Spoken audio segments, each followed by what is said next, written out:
Good afternoon. It's Richard Geller. I want to welcome you to our your first apartment deal program. This is going to be a tremendously valuable series, and I'm really glad that you're here. I'm here with my very good friend, Alan Schnur. How are you doing, Alan?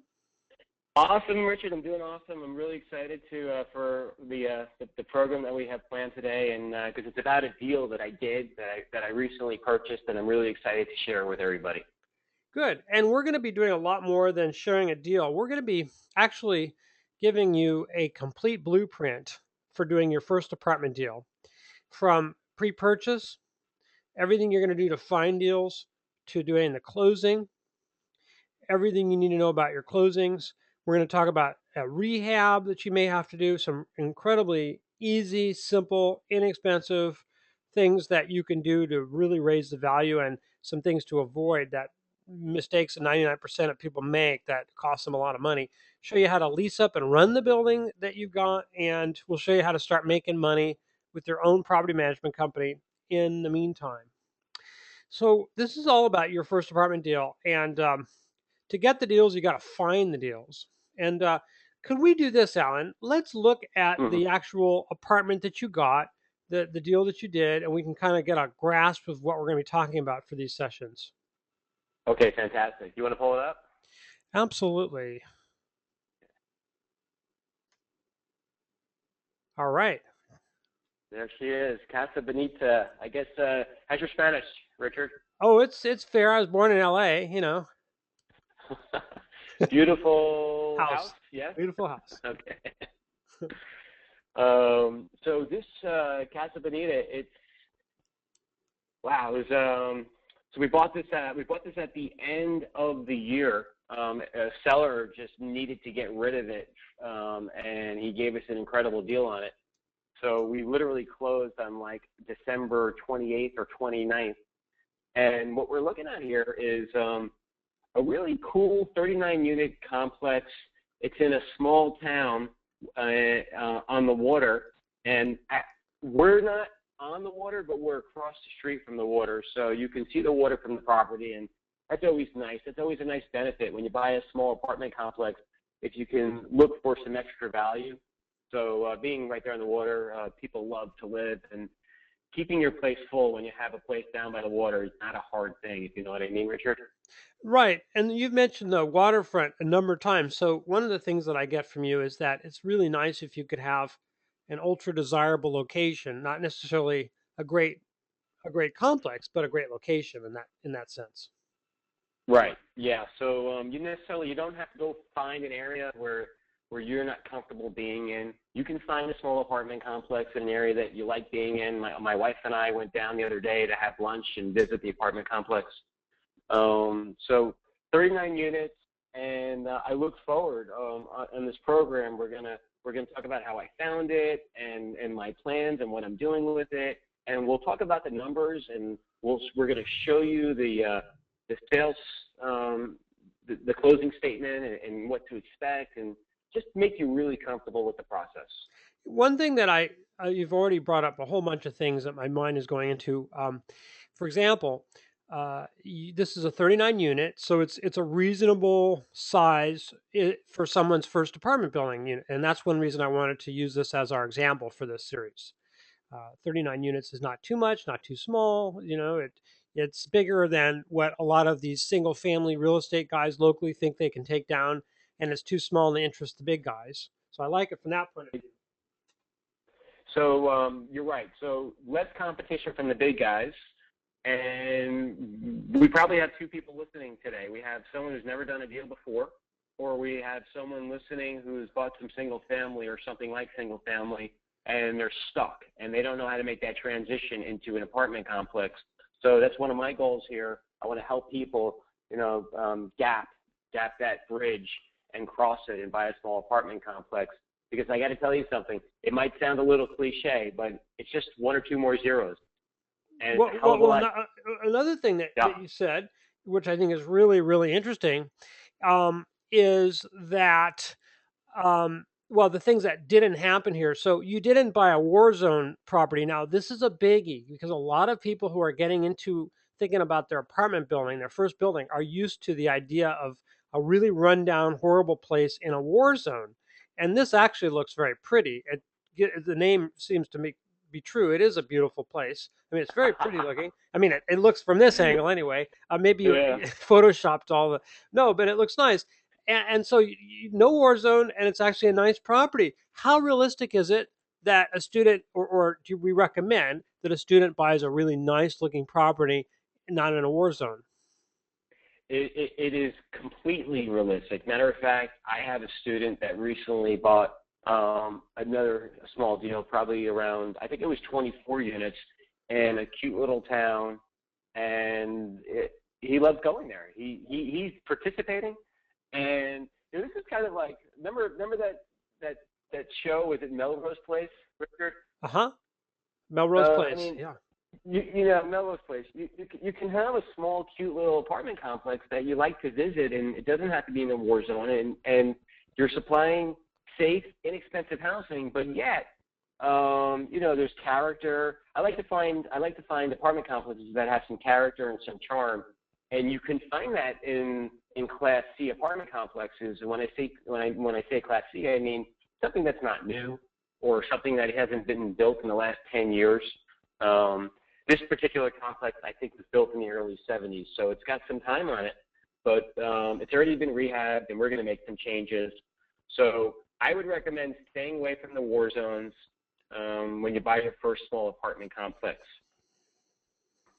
So that's a So biggie. I see your question. I didn't feed that advice. Yeah, In my early buildings, my early work was all in war zones. I mean, they weren't.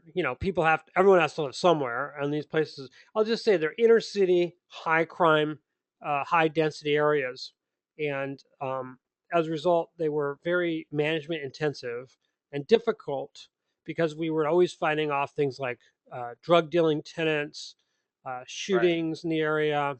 It was a very difficult. And I thought that's what I had to do because I thought, well, I'm not like a multi millionaire, but it's not Right. true, is it? It absolutely not. So this is a huge break for someone that thought you had to buy in a war zone. Now, there's a saying out there, there's cash and trash. I've actually made a lot of money in war zone properties, but that's not what we're doing here today. I would feel really comfortable recommending to someone, buy yourself a cute little charming property, and we're here to show you where to find them and the process of doing it. Class C, I mean, 1970, maybe 1980, you can still get yourself a really good deal, and we're going to talk about how to find them. Yeah, So tell us about. Some people have a little different definitions. Class A, okay. B, C. Is there a D? What does that mean exactly? Okay, so your Class A real estate basically is your new stuff. It's where you might see insurance companies and large banks, and you see these brand new complexes going up around you. Well, that's clearly Class A, and they're expensive. I got to tell you, new construction probably costs $75,000 to $150,000 a unit. We're not in that business. It's a different business model. That's a fee-driven model. We're in the business of buying a complex and cash flowing it. That's Class A, brand new real estate built in the last 10 years. Your Class B would be real estate built in the last, say, 10 to 20 years. So let's just say everything from 2002 to 2012 is Class A, and then 20 years back from then would be Class B, and Class C would probably be approximately 30 years old. Mhm. And nothing's wrong with that. I mean, again, so this complex we're looking at right now is probably a good 40 years old. Great shape. And quite frankly, it's going to be a really easy turn for us. We're just going to do some paint on the exterior and maybe some new nice lights on the outside.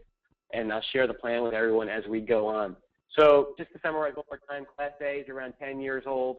Class B is around 10 to 20 years old. Class C is approximately 30 years old. And then you have your Class D properties. Maybe they're a little outdated with window units. They're around 40 years old. And, they're cheaper, right? So Class A people pay more for. Class B they pay a little less for. Class D is where you actually find the majority of Americans living in. And then you have Class B. I mean, everyone needs a home. I have a saying, everyone needs a home. It doesn't have to necessarily be in a war zone, but you find a lot of Class D properties in war zones. And that's really because the ROI on those properties and all the rest of it, they don't lend themselves to easy bank loans, for example. So if you've got a really property that's in a just difficult area and it's a difficult property, it's probably going to be a lot of cash that the owner used to buy it, and I because agree. yeah, and they're not able to as easily get the loans. And I know we're not talking about what should be and what's correct and legally correct. We're just talking about, there's nothing legal here. We're not saying anything about what lenders should or shouldn't do or what's legal or not legal. We're just saying the reality of it is the Yeah. reality of, Yes. and so one of the things that I found and this is true, these, I guess I'll just keep using the word war zone areas, but inner city areas, the rents aren't necessarily that much cheaper actually. Um, No, no. Sometimes actually you find rents to be, you can buy a D-class property with higher rents than a C-class property because there's less competition sometimes in those areas, or quite frankly, people have to pay, they're trapped. So sometimes they have to pay more to Well, live in yeah, those areas. and so for Right, the landlord or for the owner, it's very appealing to look at the numbers on a Class D property because the multipliers are lower. You can get a lot more for your money. The cap rates are better. But I just want to right. warn you about this because it is so freaking problematic to own properties in bad areas. It's just a terrible mistake for a beginner to make, in my opinion. Do you agree with me, Alan? I agree 100%. I agree. I mean, and I know that the people that are listening to us today, I go with Class C or maybe even a C plus or a B minus. Right. I wouldn't start with a D. It's just it's a handful. It's hard. It might be easy putting a business plan together and the apartment complex, but when it comes to the operations and being new at it, I wouldn't want to see a beginner starting off with a Class D problem handling D problems. Yeah, it's very unpleasant. It can be extremely unpleasant and really cost you a lot. And the costs are way higher than what you think they're going to be. And Yeah. and I also want to say you can have a Class B or Class C property that's in a quote bad area because if it's a new complex, there is some building going on inner city like everywhere else. But I would be very, very careful about buying in an area that you're not comfortable, yourself living in. Let's put it that way. Let me If you share. wouldn't live Let there, me I share. wouldn't buy. Let me share a great strategy with everybody. So this particular area is on the water, and I kind of have the ugly duckling on the street. Everything else around me is Class A and Class B. So I have the opportunity here to take my C class property and raise rent, and I can't compete with the Class B complex for the very reason on this one is there's no washer and dryer connections inside my units. So there's a laundry facility on site, but someone who wants to pay for a relatively new apartment complex would expect to have a washer and dryer in their unit. So if you can buy a D-class property for a C-class price or a C-class property and get B rents, well, you can do incredible. So I want to be able to charge B rents, but as the rents rise in the surrounding area, I'll do very, very well because I bought an inexpensive apartment complex and I don't have a lot of debt on it. It's the same principle as buying the crappiest house on the block, isn't it? Yes. Yes, absolutely. I definitely. But And there's going to be other that's things that we're going to be showing you, right. Alan, you're going to be showing us that are going to show you how you can really increase the income and the value of this property within a few months that have nothing to do with the other apartments on the block. Absolutely. And great opportunity. So again, I would recommend one of the strategies is sometimes buying the cheapest apartment complex on the block and ride the coattails of the new developments going up around you because quite frankly, everyone needs a place to live and not everyone can afford to live in those new apartment complexes. And not everybody wants to live in those new apartment complexes either. Some people are looking for character and charm, and that's what I found here at Casa Bonita. Yeah, and sometimes these kind of buildings that are built, you can look at this and say, it's look to me it looks like a '70s building. It really does, which Right. is not a bad thing. But the green, the mosaics, and the outer staircases the way they are, and all of that. That's this courtyard. This is a sort of a typical '70s style. But what's nice about it is very kid friendly. A lot of families will like this kind of building. And let me talk about pricing for 1 second. So when we went through the classes, Class A, Class B, Class C, and Class D, well, it also relates per square foot price. And let's just take 1,000 square foot apartment complex would be your typical maybe 3 bedroom, 2 bath apartment, 1,000 square feet.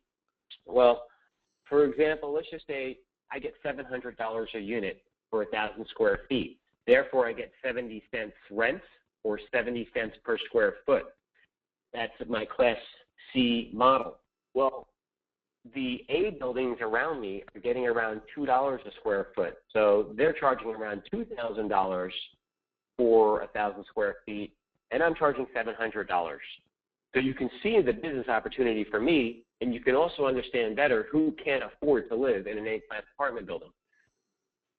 So you're charging $700, and the surrounding Yes, areas are charging $2,000.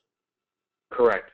Obviously, they have amenities, they have the new Yes. construction, they have all kinds of perceived and real advantages. But the fact remains that a family of two or three or whatever can live in that really nice area with $2,000 a month apartments, and they can live for $700 right now. And I could see that in a few months or within a year. I'm sure your rents could easily be 1,000 a month at this with the plan that we're going to be revealing. Absolutely. That is the Let me blueprint plan point something for. out about this because I think this is critically important for you all to get. I'm going to erase this right now and just show you what I'm talking about. Let's assume that the rents indeed go from 700 average to 1,000 a month. We're talking about 39 units. 39 times $1,000 is obviously 39,000. What's Hmm. 39 times $700? So I I'm always taking it in my head. I keep about 20 calculators around because I just have one within easy reach. It's a very cheap thing to do. 27,300. Yes. Okay. I suggest you get 5 or 6 calculators and keep them around your desk and everywhere you need them. So that's 27,300. So now that is a difference, and this is just monthly rents, and I'm not taking vacancies into account. But let's look at it in terms of the difference. So the difference is, what is it? 11,700. Right, 11,700. Now, that is, we multiply it by 12 for an annual difference of $140,000. Now, we haven't really raised our expenses dramatically or maybe at all. So a lot of that is pure profit. And even at a 10% cap rate, which is a high cap rate, which we'll explain what that means later on, but we might have raised the value of that building by $1 million by doing that, Absolutely. at least.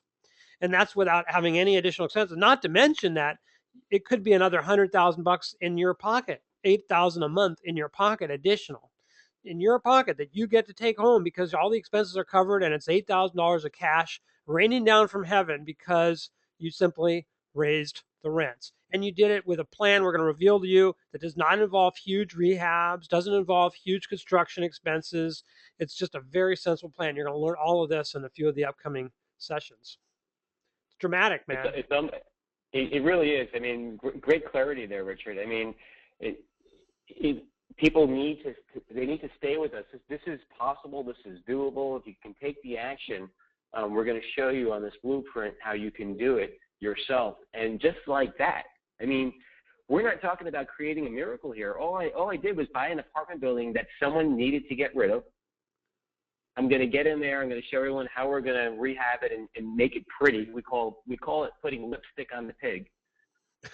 And This really looks like a nice place, really. It doesn't look like a pig to well, wait me. till you see. I don't know if we're going to get to it today, but I'm going to share a secret with everybody. For $500, we hired an interior designer. for $500. Well, I'm We eager to decided, hear that. And also, I'm eager to hear some of the amazing things I know you were going yeah. to be talking about with this building. I noticed a few things on this, which we'll get into, but I noticed some dishes and I noticed some security lighting. Did you do that, or was that with the building when you got it? No, it was all there. Matter of Okay. fact, there's a security system there where there's a monitor in the office and there's cameras all around the complex. It's great. Okay. What I like about this is a very doable deal for anyone listening. And that's why we picked it. And it's not a deal like, especially like we just got this outrageous deal and everything. It's the same work, the same kind of deal you can get in your area, and anybody can get in their area. It's not anything exceptional where Alan just was able to get something at 40% of market value from a dying widow or something. Am I right? Yeah. Well, Richard, I didn't tell you. No, you're right. Hey. So that's it's important that you understand this is an attainable thing for you, and we're going to show you how you can do this. We're talking about how to find this right now. We're going to focus a lot on how to find this and the preparation to relocate these things in the remaining time we have for today. But I just want to make that point that this is something you can attain yourself, regardless of your FICO score, your bad credit, your bankruptcy, regardless of what your experience is. Anybody on this call can handle this building and can basically be making this kind of income, and they can do it with very little or no money of their own. And that's we're going to show you about that, and we're going to show you everything, hold nothing back.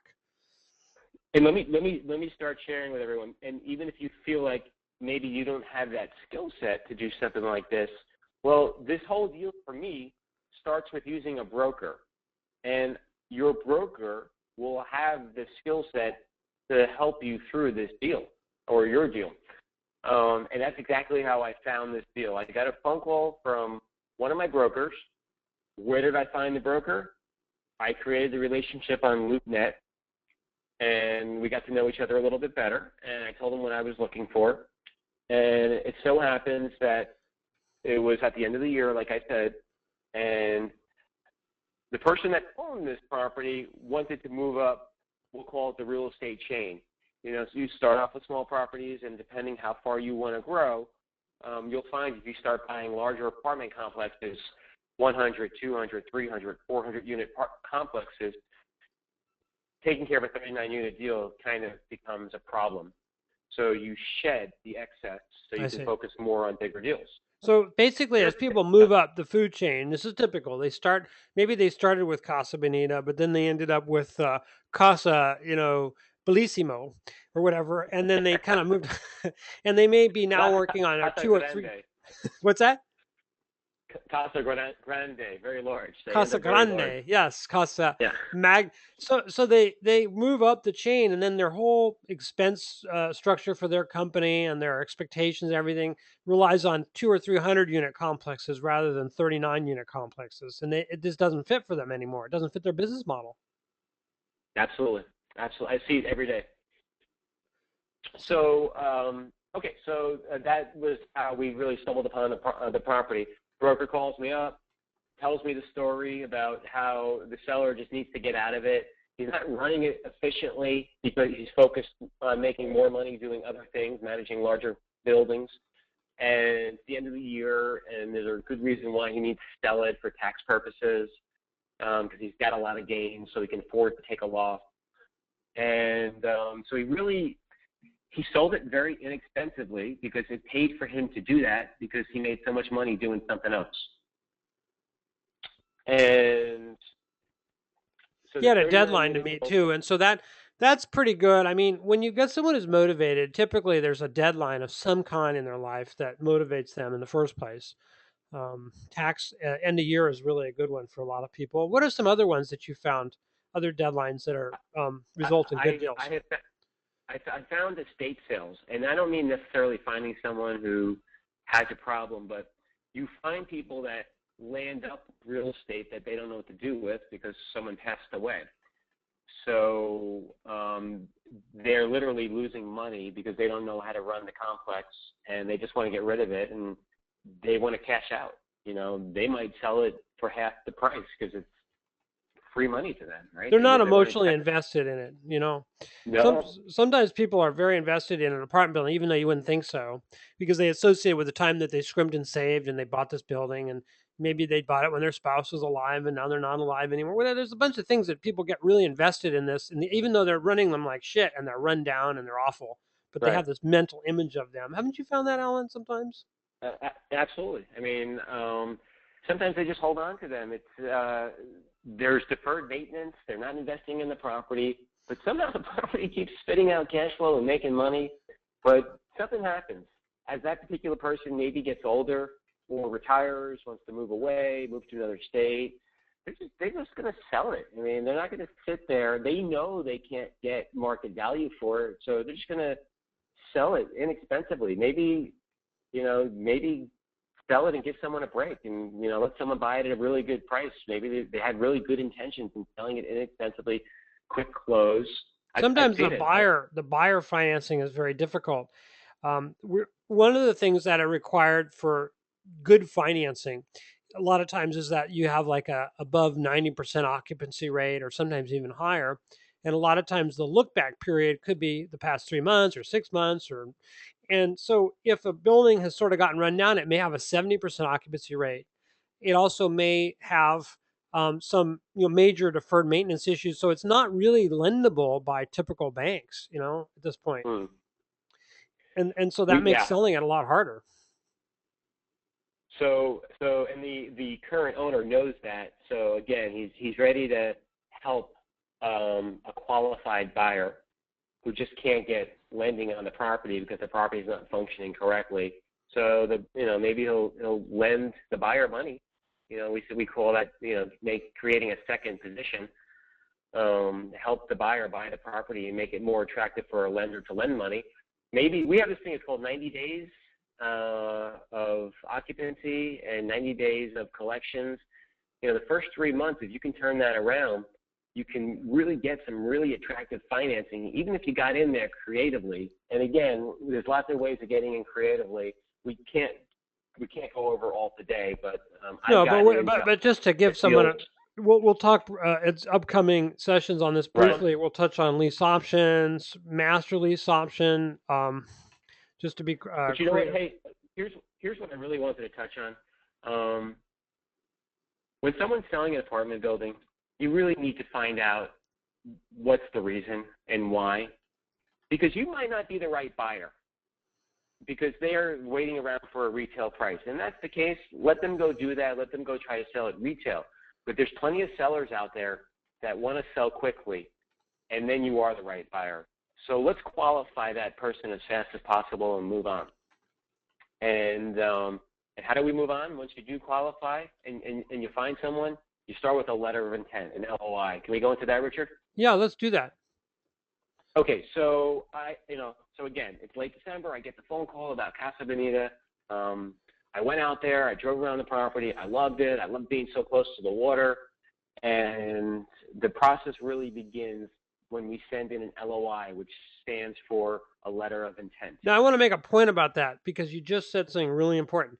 You said you went and visited the property. So the question we get is, do I have to go visit these properties and when? And I would say that you're going to want to visit the properties, especially, every property early on. But you had to know that the seller was motivated to sell, and that was before you went out and took your time to go driving over to the property. Because if you drove to every property that you were considering, you wouldn't get anything done. You'd be driving to properties all day, every day, and all night. So what you did was you only looked at that property when you knew that there was a shot at a real motivated seller and a quick sale. Am I right? Absolutely. So, I mean, I don't want people spinning their wheels, and you can drive all over town and not get anything done if you don't qualify the seller first. Find out what the story is. I want to, a juicy story, a divorce, a retirement, an estate. Someone just wants to move on.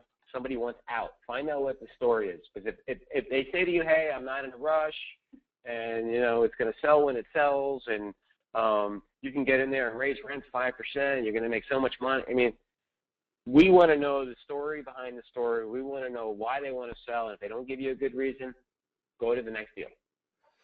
Yeah. Now I have noticed that sometimes, especially if you're dealing with a seller directly, they can be very defensive when they're very motivated. So it's, how do you know the Mm. difference? How do you tell if somebody's just being, if they're really secretly motivated, but they're trying to give you a smoke screen, or they're just not motivated? Yeah, you're gonna. And our listeners are gonna have to use their ears. They're really gonna have to listen for any kind of cues, or maybe feed the seller a few lines to try to get him to open up. And like anything, it all starts with rapport. If you can become friendly with the seller, he's gonna love to work with you. I mean, he'll just start. I mean, people are lonely. People want to talk. People want to, you know, create rapport is so important. Anything you do, right? But I've had people, yeah, you can just kind of tell sometimes they're just BSing you. Some of the most motivated people in the world will start with a bunch of BS. It's just their normal. They don't want to appear desperate, but they really are desperate. And so you're going to have to become sensitive. And you may be wrong. Sometimes you may read someone as being motivated and they're not, or someone may appear motivated but they're not. So we're just I talking have a about. few people like that. And what I do is I play the game a little, and I drop them. I send them a text occasionally. How you doing? I just drove by your property. Anything change? You want to, So I guess you can stay in touch with someone who's not motivated, but there's so many good deals out there. Manage your time effectively. If you're looking for a good deal, I promise you're going to find one. Okay.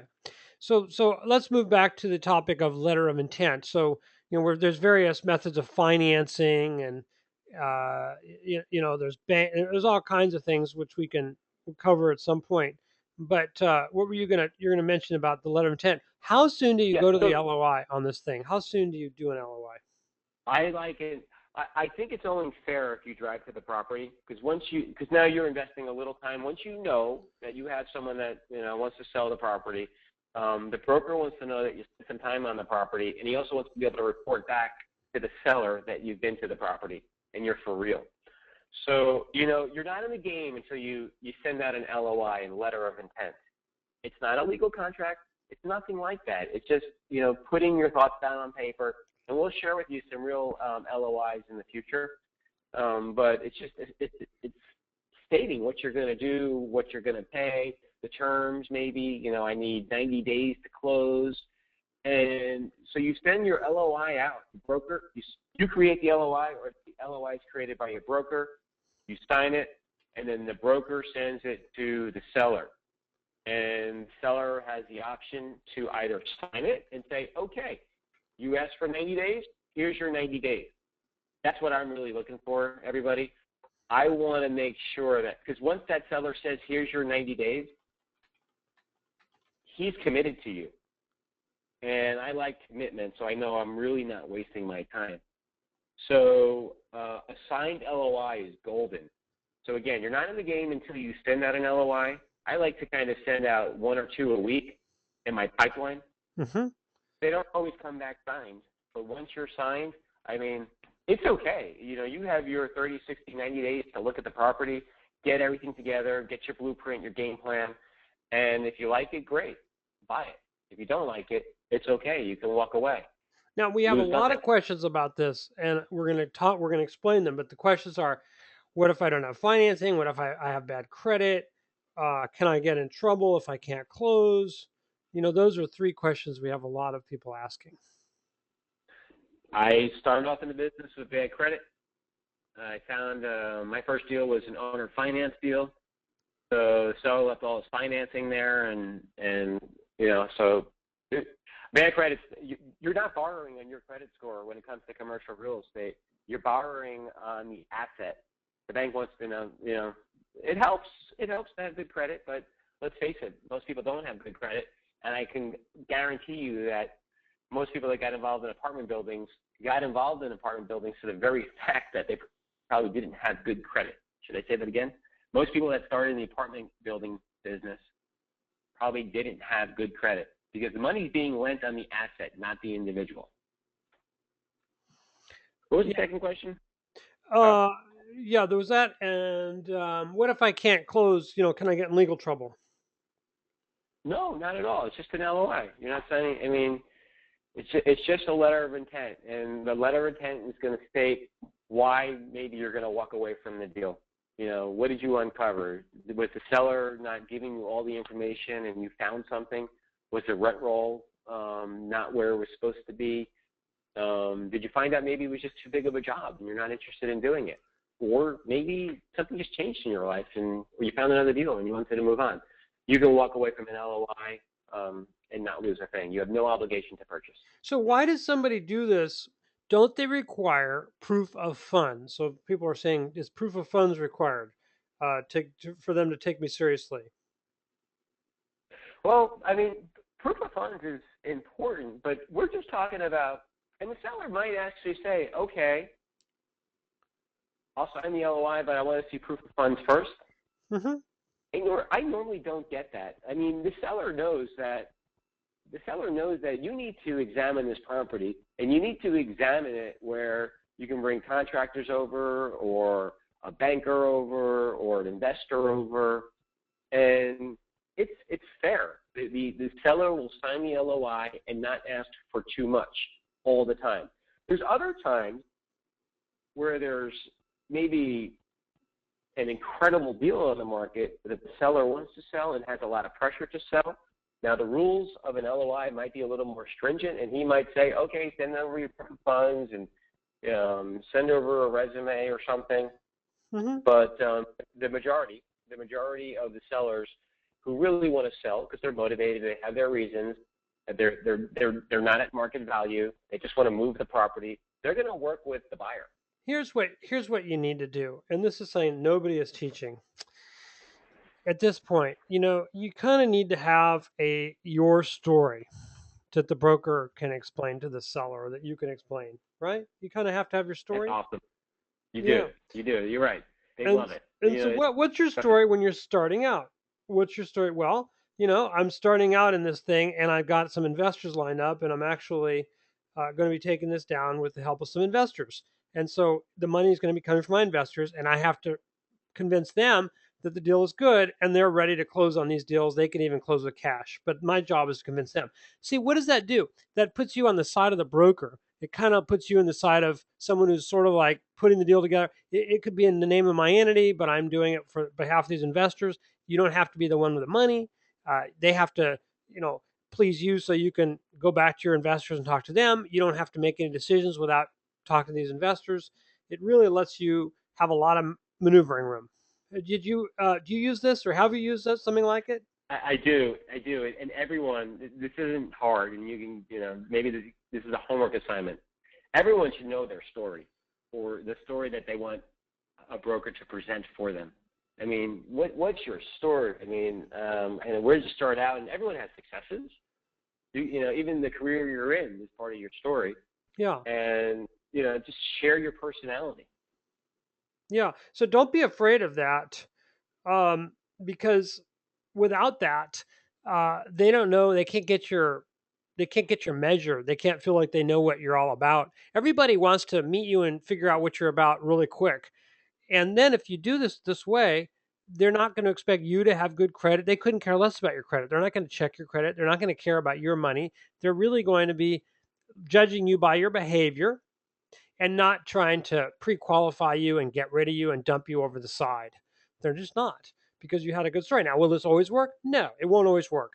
It's not going to work for like large complexes or 200 or 300 units where there's a very professional firm. It's not going to work there because that's not what they're about. But it's going to work in this level perfectly well, and it's totally honest and truthful and ethical, which is really important. Fantastic. You nailed it. That's it. I mean, the buildings that we're here talking about buying today are buildings that you're not competing with the big guys. So you really differentiate yourself with your story. Yeah. And the seller wants to know your story, and that's it. And the seller's, he wants to sell the property. So he's going to pick the right story to sell to. Yeah, and so that's what they really want to know. Just like you want to know the story of the seller, you want to know what motivated them, how they got the property. It's all about the story at this point, right? Absolutely. And I'll touch on it one more time.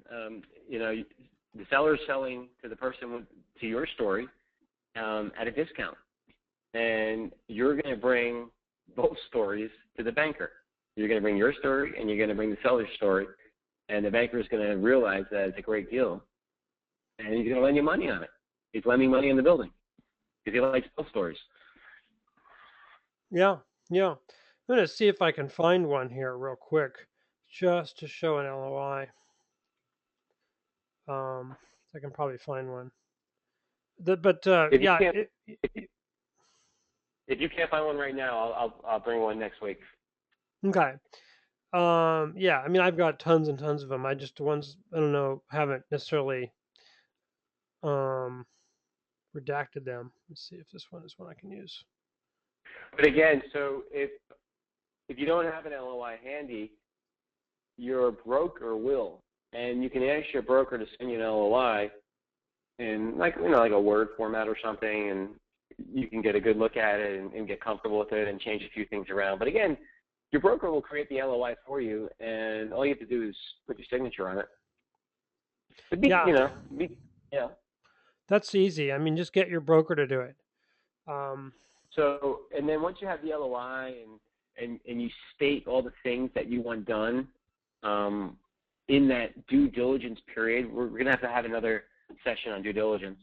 But you go into the contract, the purchase contract part of the deal. Should we go into the contract? Just basically. I just want to hit a couple more notes on the LOI, Okay, just real that's fine. quick. Just the fact that the broker may provide it, but there's sort of in a way two kinds. There's a sort of a short form and a long form, and the short form could be a page or page and a half, and the long form can be 4 or 5, 6 pages. What kind do you generally end up using? I I use a real short form. Yeah, that's right. I Right. mean the shorter the better. That's just the way I like it. Yeah, exactly. It's basically so and so or as entity proposes to purchase X building according to the following terms, and then it has a few of the terms. The price, the due diligence I period. just You know. I just pulled one off. You want me to read a little of an LOI here? Yeah. Um, Yeah. so an LOI, so it starts off with the date, and then then who's this to, and then from, and the message. And here's the message that I use. It is the intent of Alan Schnur and related parties, maybe to assign to purchase the property known as Casa Bonita. And then we have the address. And then the second, number 2 is purchase price. Shall pay X amount of dollars. Number 3, title considerations. I said in this one that I would put down $5,000 earnest money in 14 days. So we can touch on that. So let's just say this was a 90-day close. The seller signs the LOI. He's agreeing to let you look at this for 90 days, and he won't sell it to anybody else. But maybe he wants some consideration, some money. I don't feel comfortable giving money until I really get inside and look under the hood and see what I have there. Because you won't So get I it got to look back at the necessarily. That's the reason. You may not get it back. So. right. And by the way, the money would be sent to a title company held in an escrow account. But I Um, want to say that if there's a dispute, that the money isn't necessarily released to you right away or for a long time. So you don't want to just casually deposit money with an escrow or title company either. yes, I agree. So I bought some time here. I said, okay, give me at least 2 weeks to get in there with no money down and see if this is something I really want to pursue. And that's what I put in my LOI as well. So where did you And get then the we put the bank. $5,000? I have a partner on this deal, so my partner brought the $5,000 to the deal.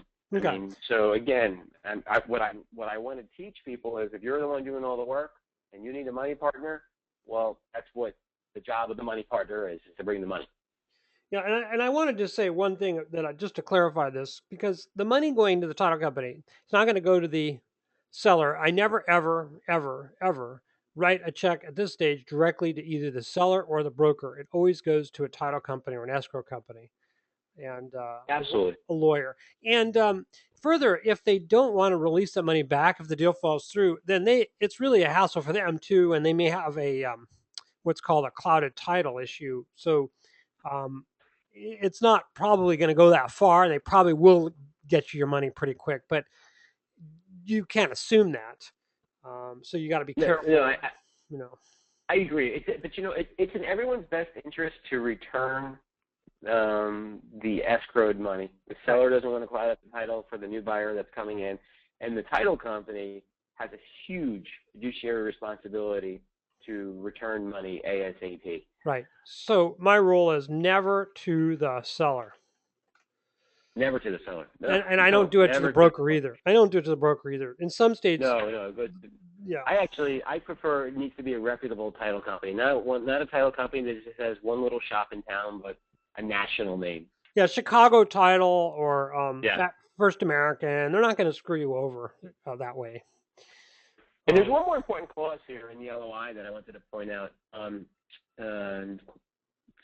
Exclusive opportunity. The following execution of this LOI, the seller will not negotiate or enter into discussions with any other party.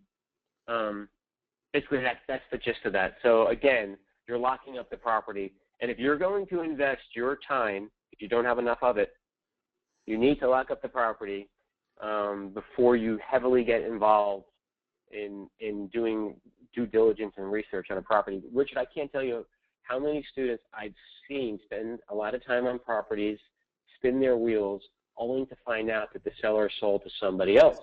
And I would All ask the them right time. away. All the time. And of course they do, because they use the fact that you made this LOI against you. It's almost guaranteed you're going to have that happen if you don't have an exclusive clause in there. Almost guaranteed. Right. Okay, so we can't make that any clearer than we Well, just I did. mean, I do want to say a couple of questions that people have. One of them is, can I have a check uncashed? Can I give them a check uncashed till a certain date in lieu of the cash, earnest money? Um, my initial reaction is anyone can cash the check whenever they want. Anyway, it's very weak if you do that. It's very weak. It Yeah, shows that you don't have don't any do money. that. Yeah. Yeah. Same thing with a Yeah. note. Same thing with that. So you just want to just make it cash. Otherwise, why should they think you're for real? You know. Right. So that's really the gist of the LOI. And, again, have a commitment from the seller before you spend any more time on the property. And it's heartbreaking when you fall in love with a property and everything fits the formula and everything fits the blueprint.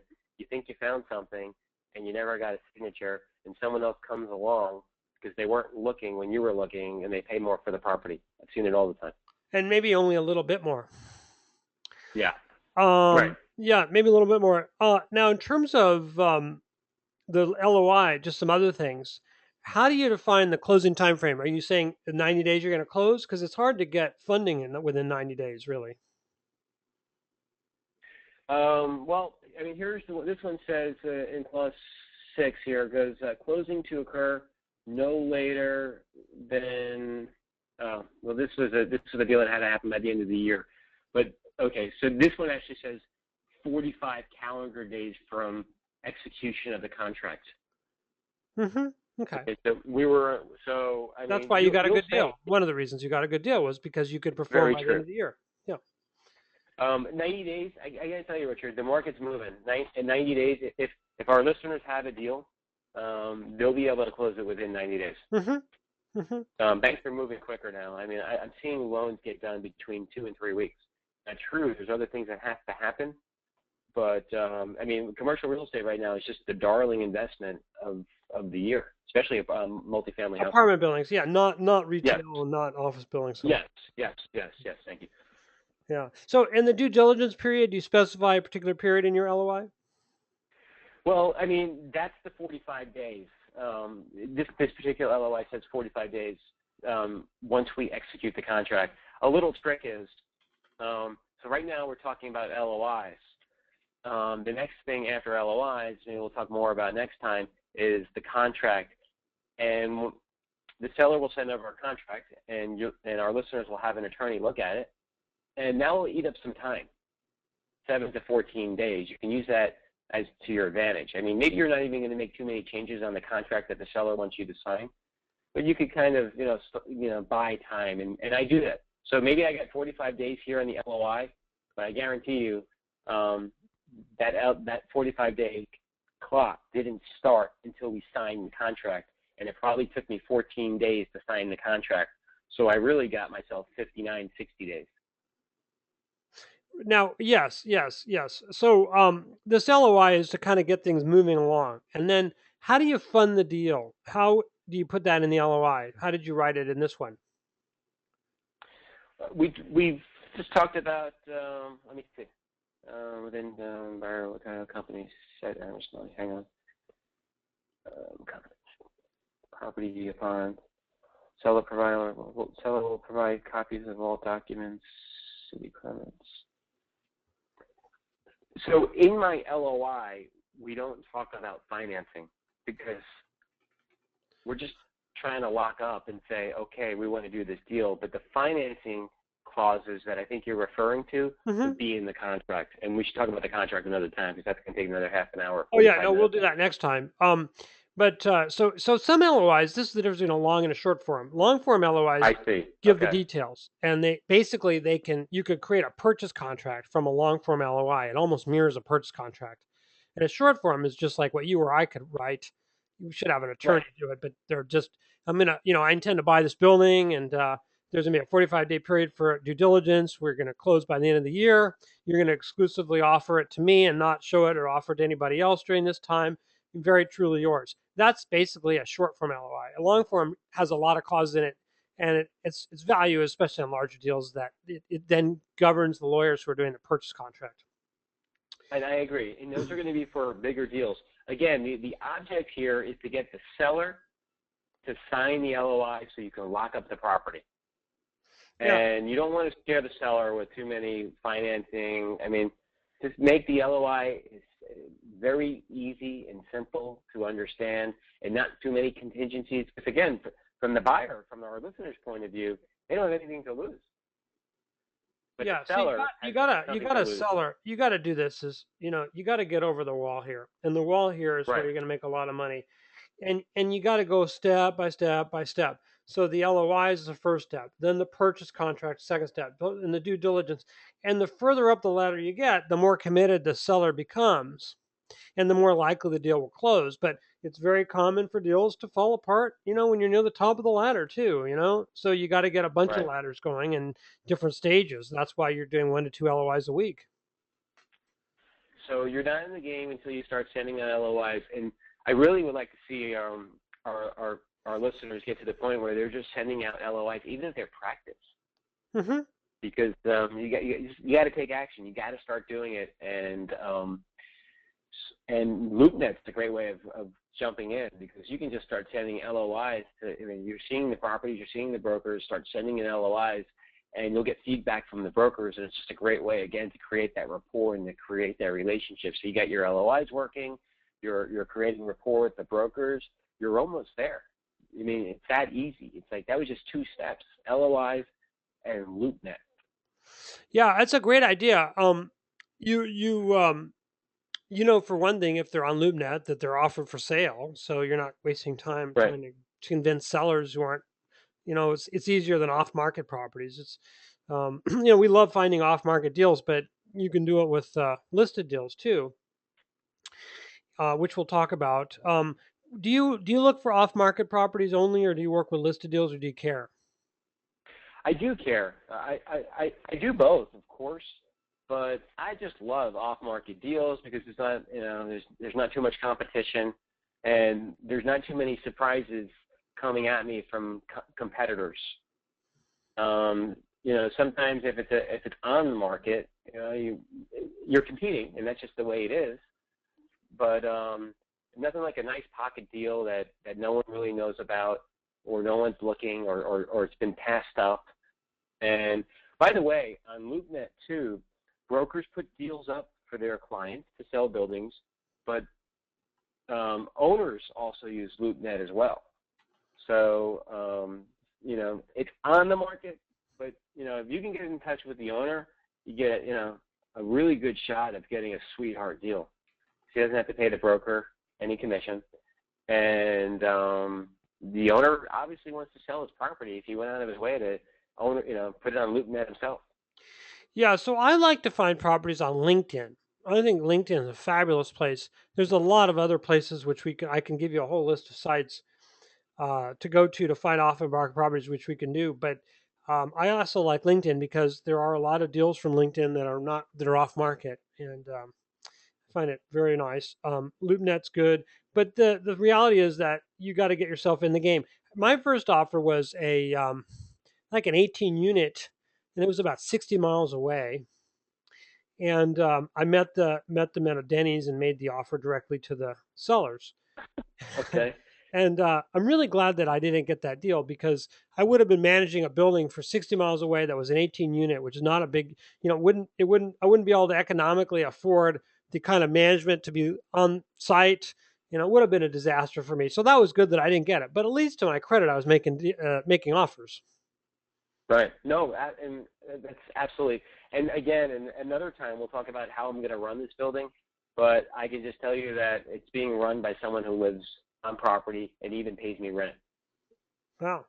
So we're going to be learning a lot So about that. We're also going to be yes, focusing a lot about how to put your purchase contract together and consummate the deal on the closing. We're going to talk about next time.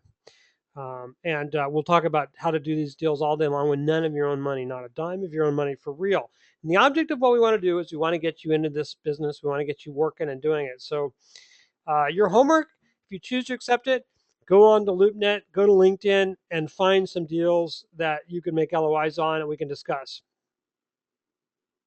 awesome. And I just want to add. So we'll continue to talk about Casa Bonita, and I'm going to share with everybody the progress. And we're going to start looking at the actual numbers, what I paid for it, what someone just tried to buy it from me a few weeks ago for, and I'm going to share my whole strategy, my whole plan, and how how I'm planning on making over $500,000 flipping the property. I brought up that I hired an interior designer for 500. She came up with this great color plan, and so this is for real. It's awesome. Everyone's going to get to see from the start of the deal to the close of the deal when I sell this property. Excellent. Well, we'll look forward to it on the next session. Thanks so much. Okay. Thank you.